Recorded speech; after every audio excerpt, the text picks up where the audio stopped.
بسم الله الرحمن الرحيم. الحمد لله رب العالمين. قال الله سبحانه وتعالى في سورة الأحزاب الآية 35 في قوله أعوذ بالله من الشيطان الرجيم بسم الله الرحمن الرحيم. إن المسلمين والمسلمات والمؤمنين والمؤمنات والقانتين والقانتات والصادقين والصادقات والصابرين والصابرات والخاشعين والخاشعات والمتصدقين والمتصدقات والصائمين والصائمات والحافظين فروجهم والحافظات والذاكرين والذاكرات أعد الله لهم مغفرة وأجرا عظيما. صدق الله العلي العظيم. وقال النبي صلى الله عليه وآله وسلم إذا أطاعت المرأة ربها وصلت خمسها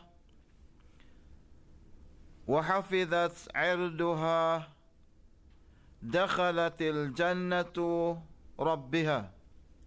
صدق رسوله الكريم. وبعد، السلام عليكم warahmatullahi wabarakatuh. Ang topic natin is takrim al-Islam wa takrimul mar'ah. Ang Islam at ang pagbibigay ng karangalan sa mga kababaihan. Ang topic natin ay al-Islam wa takrimul mar'ah. Takrimul mar'ah, ang ibig sabihin ay pagbibigay ng karangalan sa mga kababaihan at mapalad ang mga kababaihan natin. Alhamdulillah, dahil maya makikita natin kung ano ang kagandahan o kaya ano ang yung inahabilin sa atin ng Rasul sallallahu alaihi wa sallam tungkol sa mga ano ang dapat gawin ng mga kababaihan sa kanilang buhay, inshallah. Ngunit simulan natin ang topic sa negative point of view. Negative point of view na actually, kung tingnan natin ang history ng Islam o kaya history ng mundo natin, walang relihiyon o kaya walang religion na nagbibigay ng lugod o lubos na karangalan sa mga kababaihan, at walang religion na nagbibigay ng malayang pagpipili o kaya malayang pag-iisip, kundi ang Islam natin. Tingnan mo ang history ng religion before Islam o hanggang ngayon Nigerian pa rin nagkakaroon pa rin ng mga negative attributes o kaya negative impact ang ginagawa ng mga relihiyon maliban sa relihiyon ng Islam. Kagaya ng nasabi natin noon, to start with that, para makuha natin talaga kung ano ang ginawa ng Islam sa atin, no? Kung tingnan natin ang history, ang pagbibigay ng yung masamang imahe sa mga kababaihan ay nangyayari noon pa sa panahon ng Adam at saka hanggat dumating sa kapanahunan ng Jesus, at part of the hanggang ngayon mayroon pa rin tayong makikita na gaya ng babanggitin natin o kaya nabanggit na natin kahapon o kamakalawa, na ang paningin ng karamihan na yung hindi nananampalataya sa Diyos, ang tingin nila gaya ng Igrakiyin. Igrakiyin, yung mga taong ang tinitingala nila kung sino ang pinakamalakas na pinakamayamang tao o kaya pinakamalaking malaking power, yun ang tinitingala nila bilang Diyos o kaya bilang tagapag-alaga sa kanila. Ang paningin nila na ang kababaihan ay syajaratun masmuma. Ibig sabihin ng syajaratun masmuma, ang kababaihan daw ay isa siyang bagay na nakapagbibigay ng lason sa mga sa society o kaya lalong-lalo na sa mga kalalakihan. So ang paningin nila na ang kababaihan ay isang masamang imahe kung saan ang yung mga tao ay nahahawa o kaya nalalason dahil sa kababaihan. Yan ang paningin ng mga Iraqiyin. Ganon din ang ibang ibang Roman, mga Romanya, na sa akala nila ang kababaihan ganon din na masama nga sabi nila. Hindi natin naman ihambing na ang hayop na mas masama pa sa hayop. Sa pingin ng Roman, mas masama daw ang mga yung mga nangangagat na hayop na most dangerous na animals, tapos nakakapagbigay ng virus. Sabi na hindi naman kaganong kasama, pero ang mga babae ay wala silang karapatan, kundi ang gagawin sa kanila ay wala ang gagawin sa kanila except ay yusabbu alayha zaytul har. Yani dapat ibubuhos sa kanila, sa mga kababaihan, kung makakita sila ng kababaihan na bubuhusan sila ng mainit na tubig. Yusabbu alayha az-zaytul har. Yani parang yung parang rogan, anong rogan?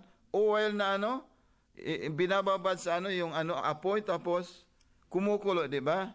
Yun daw ang dapat ibubuhos sa mga kababaihan. At wala ding silang karapatan kung halimbawa kailanman sila gustong patayin ng kalalakihan ay pwede. Iyon ang paningin nila, hanggang ganun din ang mga Hindus at ibang mga malalaking countries gaya ng Persia o kaya Iran, na ang paningin nila ay na negative aspect ang tingin nila sa mga kababaihan natin. So, kasama na doon ang ibang paniniwala ng Christianity, ang Nasrani, no?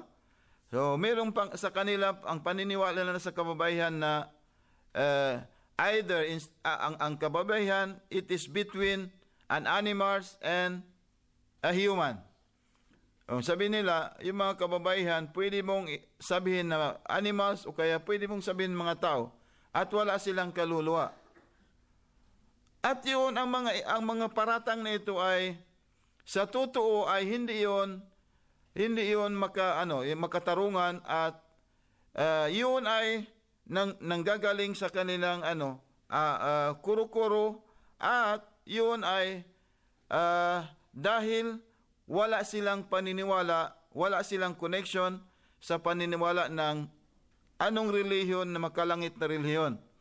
So, sa ganitong paniniwala, dumating ang Islam natin. Ano ang sinabi ng Islam tungkol sa kababaihan? At yun dapat bilang kababaihan, insyaAllah, dapat anong tawag doon? Dapat masaya kayo dahil ang Islam dumating para i-save o kaya iligtas ang imahe o kaya integridad ng mga kababaihan natin. Ang Islam, sabi ng Rasul sallallahu alaihi wasallam, sa society na malakas ang yung temptation o kaya sa society na kung saan marami ang kasamaan na nangyayari, gaya ng halimbawa Pilipinas o kaya sa Europa o kaya sa Amerika, ano ang sinabi ng Rasulullah sallallahu alaihi wasallam? Ang isang babae na isang babae saliha. Isang babae saliha, no?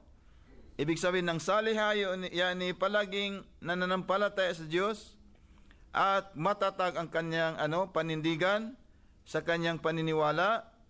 Sabi ng Rasul sallallahu alaihi wasallam, sila ang mga taong binibigyan ng halaga ng Allah subhanahu wa ta'ala sa sinabi ng Diyos sa Suratul Ahzab ayat 35. Yung babae sa society na puno ng yung mga masasamang gawain, puno ng lahat ng negative na nireject ng Islam ay nangyayari. Sinabi ng Allah subhanahu wa ta'ala, Suratul Ahzab 35. Sabi ng Allah subhanahu wa ta'ala, walang pinagkaibahan ang trato ng Allah subhanahu wa ta'ala sa mga lalaking naniniwala at sa babae na naniniwala. Sabi nila ang babae ay walang karapatan. Halimbawa ngayon sa part of Afghanistan na bagong nakuha ng mga Taliban, ewan ko kung narinig ninyo, no? Nakuha ng mga Taliban yung power sa kanilang lugar. Ano ang paningin nila? Ang babae ay nagtatrabaho sa government, pinapaalis nila ngayon. Pinaalis nila, that was the time, 1992, 94, ganon, when we were still there sa Iran, sa panahon na nag-aaral pa kami, no?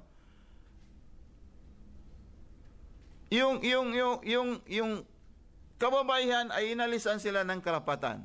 Yung nagtatrabaho sa government, pinaalis at ikinulong sa bahay para lang alaikumussalam, para lang mag-alaga sa mga anak, at magsaing o kaya maghanda ng pagkain para sa husband pag-uwi galing sa trabaho. Sa Afghanistan yan, itong 1992 upward. Yung nag-aaral sa university, pinaalis, at hindi din pwedeng lumabas ng bahay dahil daw ang place ng kababaihan ay nasaan? Nasa bahay lamang. At meron ng ganyang attitude o kaya culture dito sa atin. Yung mga ninuno natin noon, meron din ganyang paniniwala. Merong ganyang paniniwala na lumalabas, hindi pwedeng lumabas ng bahay dahil makita daw ng lalaki. Okay. Pero ang Islam, yung mga taong sumunod sa teachings ng Islam, ano ang sinabi ng Allah subhanahu wa ta'ala gaya ng sinabi ko kanina? Sabi niya, innal muslimina wal muslimat. Yung mga Muslim na naniniwala sa Diyos, yung mga Muslim na lalaki, wal muslimat, at mga Muslim na babae, wal mu'minina wal mu'minat. You see? Yung pair ng dalawa, no? Tinawag ng Allah, mu'minin, lalaki, at mu'minat, at ang mga kababaihan na palaging nananampalataya sa Allah, wal qanitin wal qanitat, at ang mga kanitin, yani ibig sabihin ng kanitin, at yung mga kalalakihan na masunurin sa kautusan ng Diyos, wal qanitat, at mga kababaihan masunurin din sa kautusan ng Diyos, wasadiqin wasadiqat, at ang mga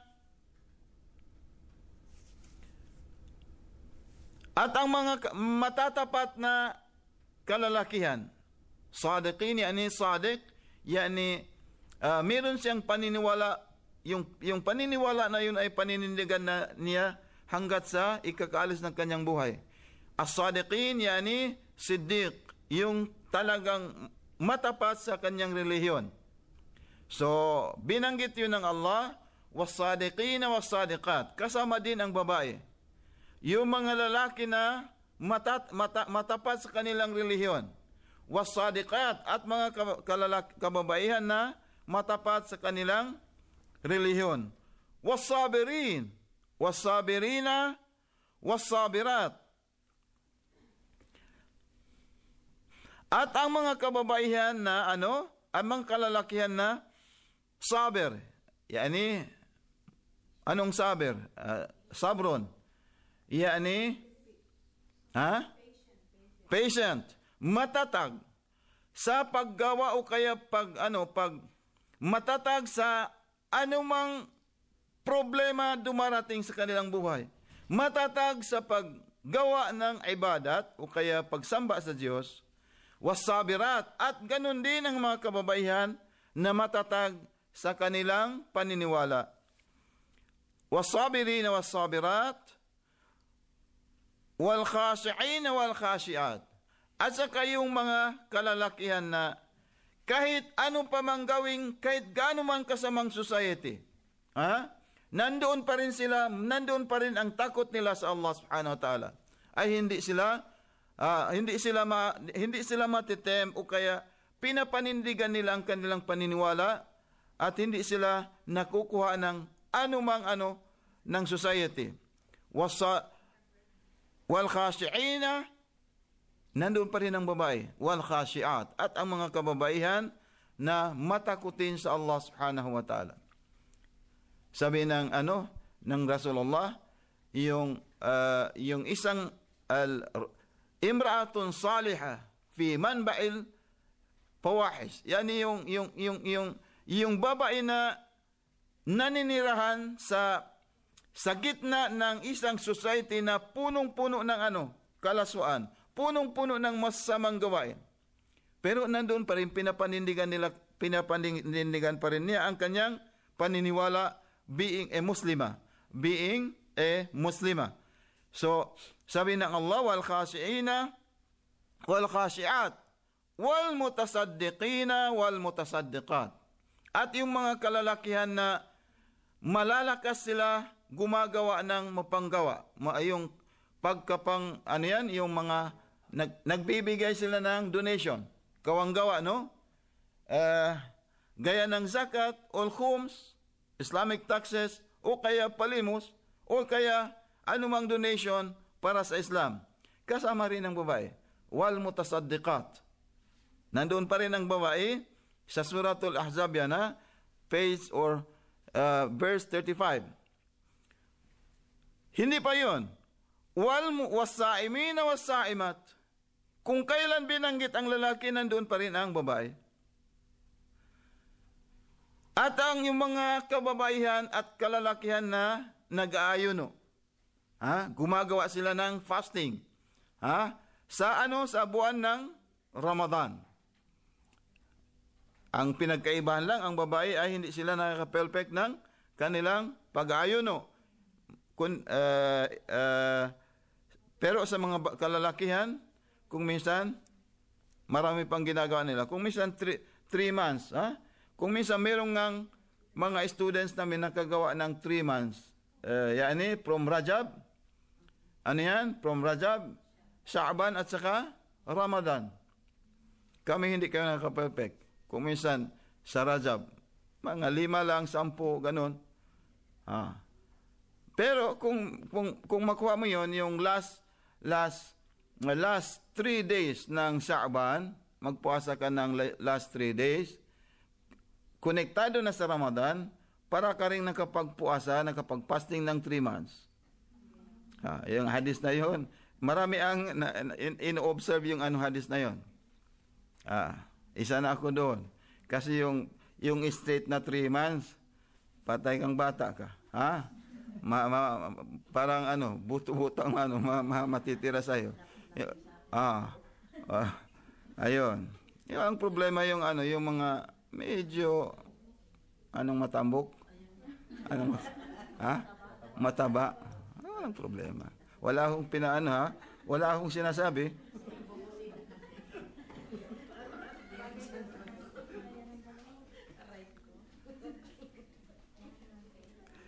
Wasa'imina wasa'imat. Yung mga lalaki na ginagawa nila ang fasting at saka kababaihan.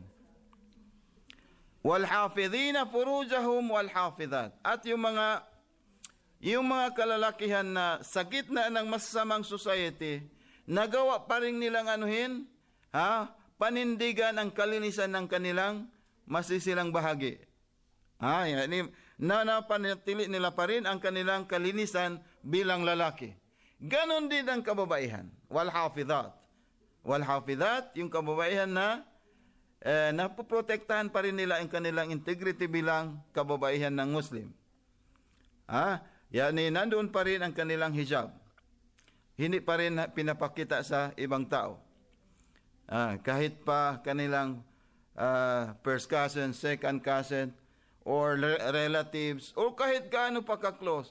Or mag-ingat kayo, mutaban, halimbawa, meron kayong adopted, adopted son ba, kung babae, wala kayong anak especially, tapos may inampon kayong lalaki na bata, kailanman yun, hanggat dapat hindi kayo magpakita ng inyong buhok sa kanila. It is haram. Walang taban sa Islam. Kaya masama yan. Sa paningin ng Islam ay walang ganun. Kahit sa halimbawa, sabi na nawala na dahil anak ko na yan. Sino ang sabi sa anak mo? Anak yan ng iba. Inampon mo lang. Kung lumaki yung bata na lalaki, dumating na sa tamang edad, haram sa iyo na magpakita ng iyong buhok. Dapat pag-ingat ang mga maraming anak. Walang anak pala.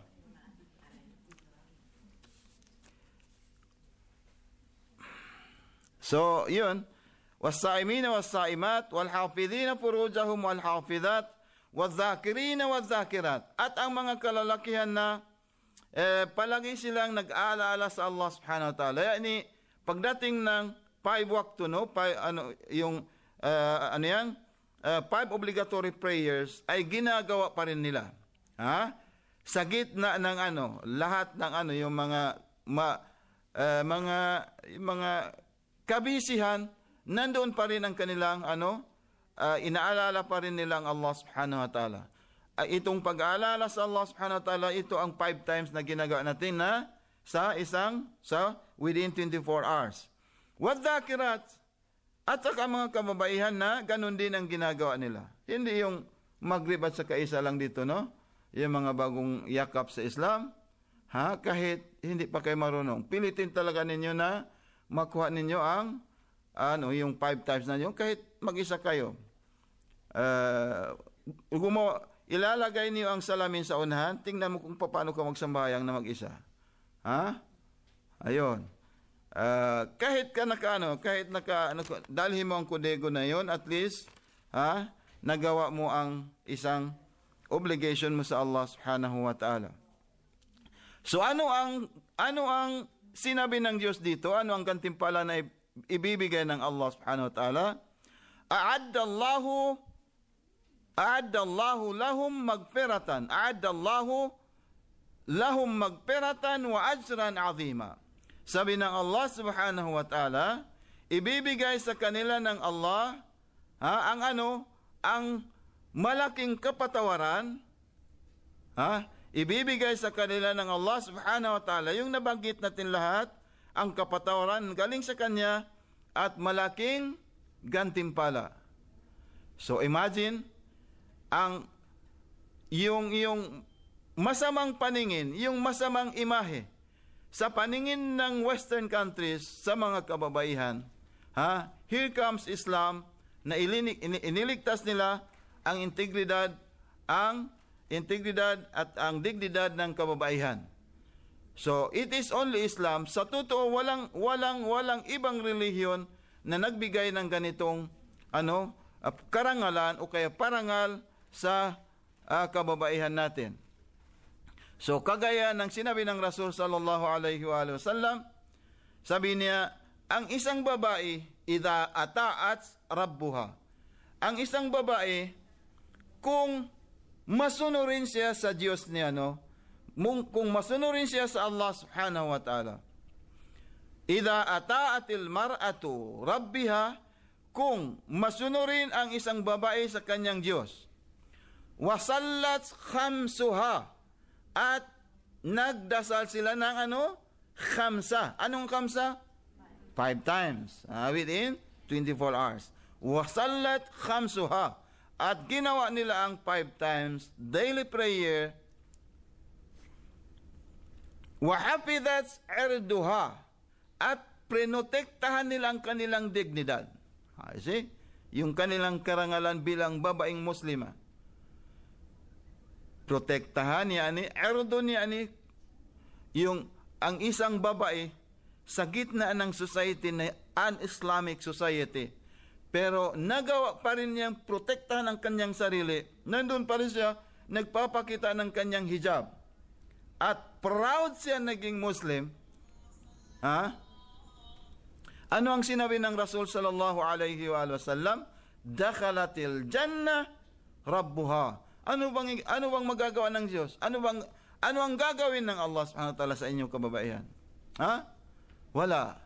Except, sabi niya, wala na akong magawa except papasukin namin kayo saan? Sa paraiso inshallah subhanahu wa ta'ala. Ang Islam natin nagprotect sa atin, dumating ang Islam natin, ibinigay ang karapatan ng kababaihan. Wa'ashiruhunna bil ma'ruf. Salungat sa paniniwala ng Western countries, yani ang karapatan ng kababaihan ay nawawala sa kanila. Akala nila ang kababaihan ay walang karapatan magturo, walang karapatan mag-business, walang karapatan mag-spread ng Islam. At ang pakikitungo ng kalalakihan sa kababaihan ay kung saan nila, kailan nila gusto. Kung kailan nila gustong sakta ng kababaihan ay magawa nila. Ano ang sinabi ng Allah subhanahu wa ta'ala? Wa'ashiruhunna bil ma'ruf. Pakitunguhan ng mga lalaki ang mga kababaihan ng ma'ruf. Ano ibig sabihin ng ma'ruf? Yani pakikitungong Islamiko. Yani protektahan mo ang kababaihan ay pwedeng magdemand sa kanyang asawa kung ano ang gusto niya. Huwag lang pilitin ang lalaki na hindi niya makayanan, hindi niya makakayang ibigay. Of course, ang sinabi ng Allah subhanahu wa ta'ala, hindi yung halimbawa, kahit hindi makaya ng lalaki, pipilitin mo. Yun yung karapatan ng lalaki, ng babae, ay pinoprotektan ng Islam. Kagaya halimbawa, kahit paglalaban ng damit, pwedeng maghingi, magdemand ang babae sa kanyang husband na bayaran mo ako ng 1 dinar, halimbawa. Yes, you can. Sa paningin ng Islam, especially sa atin, pwede kang maghingi sa kanya. O halimbawa, sabihin, huwag kang tumabi sa akin, magbigay ka ng 5 dinar. Pwede rin yun. Yes.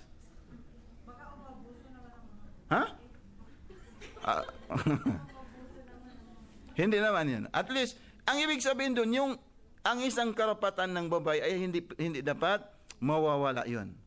Hindi dapat So, here comes, yung husband na, alimbawa, walang ginagawa, binubugbog ang kanyang asawa. Anong mangyari? Yun, kapanahunan yun ng before Islam. O kaya, mga paniniwalang wala sa Islam yun. Tingnan mo, anong ginawa ng Allah subhanahu wa ta'ala sa kababaihan? Kung wala ang kababaihan, wala. Hindi talaga makakagalaw ang kalalakihan natin. Hindi talaga. Ang lahat ng ginawa ng Allah subhanahu wa ta'ala ay mayroong kanyang pair. Tingnan mo itong ayat. Para ma-form ang isang society na Islamic society na kapalit ng yung masamang imahe ng Islam. Masamang imahe sa paningin nila na sa kababaihan. Anong ginawa ng Allah subhanahu wa ta'ala? Tingnan mo ang Suratul Rum 21, verse 21, no? Ito ginagawa ito sa mga yung ikinakasal, no? Yung ikinakasal. ito pinapaalaala sa mga kalalakihan ng imam. Kaya nga sa pagkasal ng babae at sa kalalaki, yung usikum ibadallah wa nafsi bitaqwallah, tapos magganyan pa yan, no? Tapos sasabihin ng lalaki, inshallah, hindi yun ang akdon, hindi yun ang yung solusyon ng pagkasal, no. Itong imam, magsasabi lang ang imam, o ngayon, magnanasihat ako sa iyo na dahil kinuha mo ngayon ang babae, tatanggapin mo ba na dapat matakutin ka sa Allah at gagawin mo sa kanya ang karapatan ng babae? Sabi ng lalaki, inshallah gagawin ko yun. Pero wala pa rin wala doon yung marriage covenant, yung covenant between husband and wife, wala pa ron, hindi pa yun nababasa. Dapat bahasa Arab yun, sa wikang Arabic yun talaga. Gaya ng binasa ko sa inyo. Yun. So tingnan mo itong ayat. Suratul Rum, verse 21. Wa min ayatihi an khalaqa lakum min anfusikum azwaja. Anong sabi ng Diyos? Litaskunu ilaiha. So, tingnan daw natin. Sabi ng Allah subhanahu wa ta'ala, isa sa katibayan, tanda ng Allah subhanahu wa ta'ala, ginawa niya kayo an khalaqa lakum min anfusikum azwaja. Ginawa ng Allah subhanahu wa ta'ala mula sa inyong kapares. Kapares. Ang ibang meaning doon hindi. Sabi niya, ginawa ang babae sa itong gusok, anong tawag dyan? Anong tawag dito sa Tagalog? Yung kaliwang tadyang ng kuwan ng babae, ng lalaki daw. Yung ayat, dahil tiningnan nila, min anfusikum, galing sa inyong sarili. Hindi yung ganon. Ibig sabihin, yung magkapatid yung lalaki at sa babae, ang sariling ang sariling katawan niya, ang inangkin niya. Hindi yung pwede. Wala sa Islam ng ganon. Pero sabi ng Allah, isa sa katanda ng aking pagmamahal sa inyo, mga lalaki, nilikha niya ang isang babae azwajan. Ang azwaj is dalawa. Yani kaparian mo, partner mo, azwaja, bilang asawa, minan pusikum na galing sa iyong kaparis. Yani hindi naman siya malaika or jinn or an angel, galing sa tao mismo. Bakit ginawa ng Allah subhanahu wa ta'ala yun? Litaskunu ilaiha. Anong litaskunu ilaiha? Totoo ba yan? Upang inyong madama ang katahimikan. Wow. Paano yung mga naririnig ko doon sa katabing bahay namin? Every night, ang grabe, nagsisigaw yung lalaki. Nagsisigaw din mas mataas pang ng sigaw ng babae. Sa gitna ng mga 10 o'clock. Yun pala, umuwi ng asawa, wala, 10 ang anak, at walang trabaho. 10. Yung trabaho niya, gumawa lang ng anak. Ayun. So, hindi ito. Sabi ng Allah subhanahu wa ta'ala, ginawa kang babae para maipadama ng pagmamahal, para madama ang katahimikan sa kanila at ang kanyang pagmamahal at ang awa. Wa ja'ala bainakum mawaddatan wa rahma. Yani ginawa ng Allah subhanahu wa ta'ala sa pagitan ng dalawa na yan ang yung pagmamahal. Wow, pagmamahal at yung awa sa pagitan nila. Yani tratuhin mo ang iyong asawa, yani not because dahil sabi mo binili ko yan at ang trabaho mo sa kusina ay hindi nakagawa dahil sinipon ng babae. Pinagalitan ng lalaki at sinampal. O anong mangyari? So, hindi ganun ang Islam. Dumating ang Islam para protektahan ang karapatan ng bawat isa sa atin.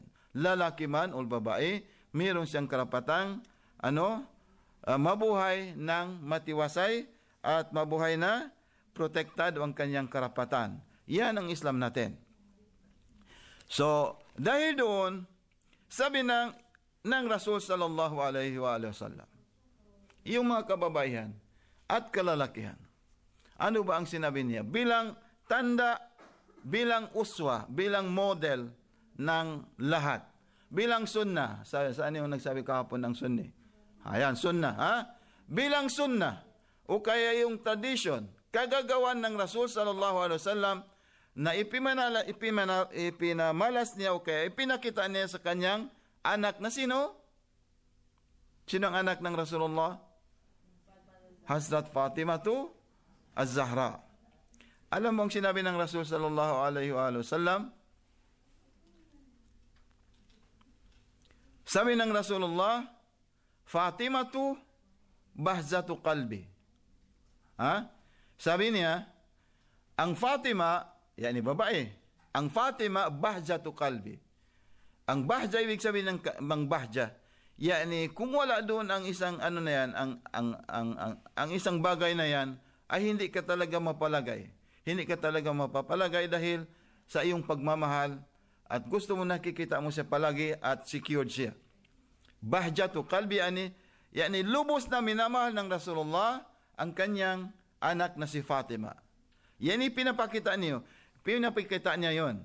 Hanggat kung minsan sabi ng Rasulullah, idha staktul jannah, kung magnanasa na ako sa surga, sa paraiso, anong gagawin niya? Hahalikan niya ang kanyang anak sa noo. Kung kailan niya halimbawa na gusto niyang pumunta na sa surga at gustong-gusto niya talaga makita o kaya maamoy ang surga, pumupunta lang siya sa Hazrat Fatimah Az-Zahra at hahalikan niya sa noo. Kaya nga sabi ko, ang babaeng saliha, yung babae na muhajjab, naghihijab sa society na masamang Islamic society, sila ang ilaw ng Islam. At sila ang yung sinabi ng Allah subhanahu wa ta'ala kanina, itinatago ko kanila at ibinibigay ko sa kanila ang malaking gantimpala na hindi nila talaga na imagine na ganoon ang makukuha o kaya makakamit ng kababaihan. So sabi ng Rasulullah, ang Fatima ay bahjatu qalbi.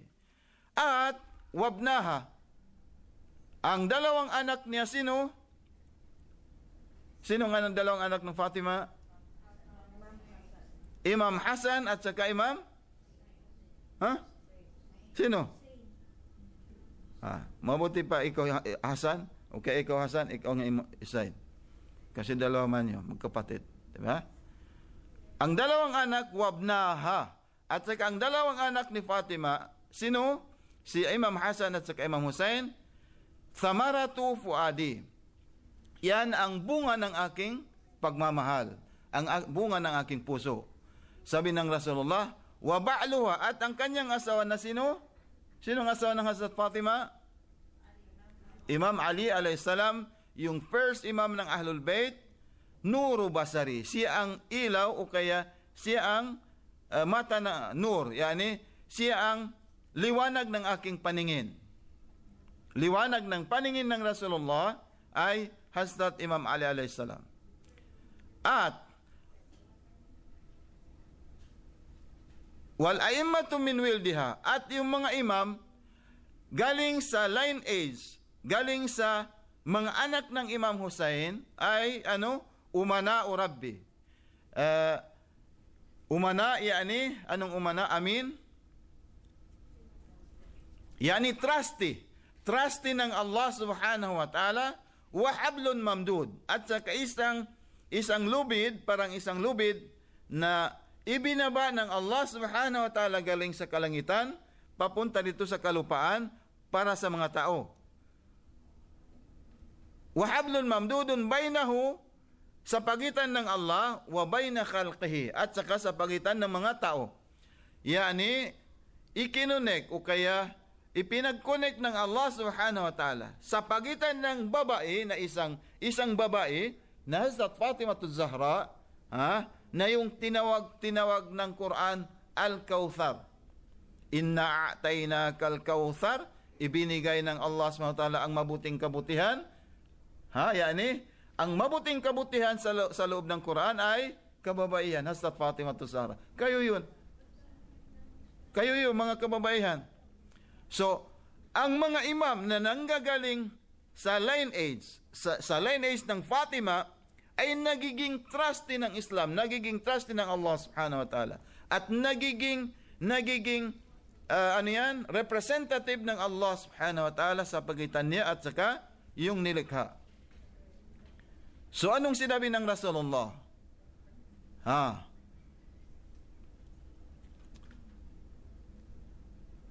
Sabi niya, waman istamsaka bihim, kung sino man sa kanila, sa inyo, sino man sa inyo ang bihim, yani istamsaka bihim, man i'tasama bihim, kung sino man sa inyo ang kumapit o kaya sumunod sa kanila, sumunod saan? Sa Fatima at saka ang kanyang mga anak. Naja, sila ang magtatanggumpay dito sa society na ito, dito sa mundong na ito. At kung sino man ang lilihis sa kanilang landas, aalis sa kalandas ng Fatima, sa landas ng Imam Ali alayhi salam at saka Imam Hussein. Ano ang sasabihin ng Rasulullah? Gharika. Sila ang malulunod sa un-Islamic society. Sila ang magiging kapatid o kaya magiging sahabat ng mga syaitan. Anna syaitan aduwwun lakum. Ang syaitan, ang waswasa, yung whisper ng mga syaitan, sabi, huwag ka na maghijab ba? Kasi nag-isa ka lang. Huwag ka nang sumunod dahil ganito ganyan. Aduwwun lakum, dapat alamin ninyo na yan ay enemies ninyo para maalis sa inyo yung karangalan na iprinoprotektahan ng Allah subhanahu wa ta'ala sa kababaihan. So, saan nanggaling ang ganung kalaking karangalan na sinabi ng Rasulullah? Ang galing sa isang nilalang. Sino yun? Isang babae, Hazrat Fatimah az-Zahra, salamallahu alaiha. Kayo yun. Kaya nga, kung may nabigyan na pangalan na Zahra, dapat mag-illuminate sa iyo ang isang kaugaliang Islamic, kung saan ikaw ang magiging model o kaya ikaw ang magiging salamin ng ibang kababaihan.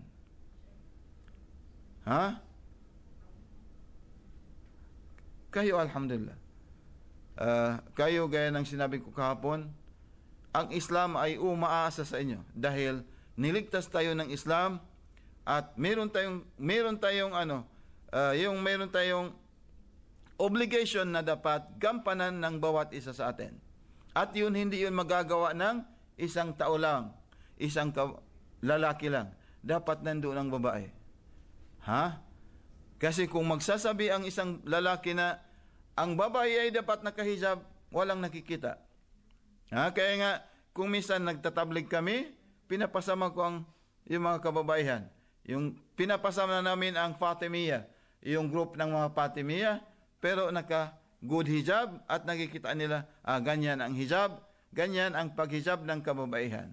Hindi yung nakikita ang liig, nakikita ang tainga, hindi ang nakikita yung short lang, yan? Ang tawag dyan?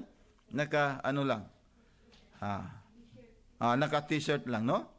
So, dapat ipagbunyi ng mga kababaihan na ang Islam ay nagbigay ng malaking karangalan sa inyo at sa Islam natin dahil kayo ang napili ng Allah subhanahu wa ta'ala na magiging dahilan ng paglaganap ng pagdami ng kalalakihan o kaya pagdami ng mga nilalang ng Allah subhanahu wa ta'ala.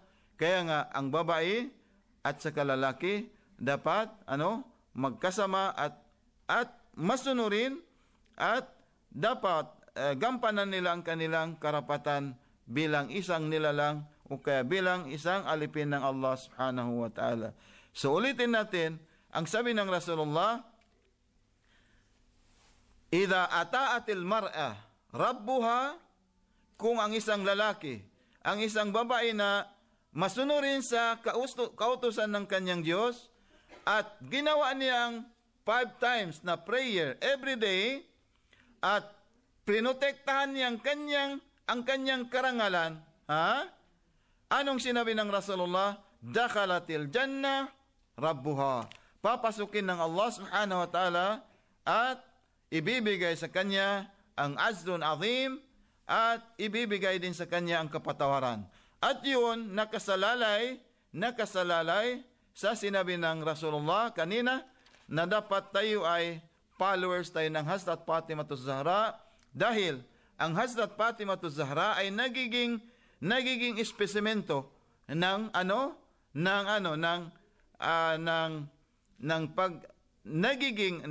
nagiging dahilan na dumating sa atin ang Islam ng Muhammadiyya, ang Islam ng Ahlul Bayt, ang Islam ng real sunnah ng Rasulullah sallallahu alaihi wasallam, dahil sa lineage, o kaya dahil sa isang babae na mu'mina, na muslima, at saka saliha. Inshallah subhanahu wa ta'ala, sana'y nakapagbigay kami ng kaunting kaalaman sa inyong lahat, at ipagpaumanhin ninyo na hanggang dito na lamang. Inshallah, magkita-kita tayo sa next 4 months or 5 months.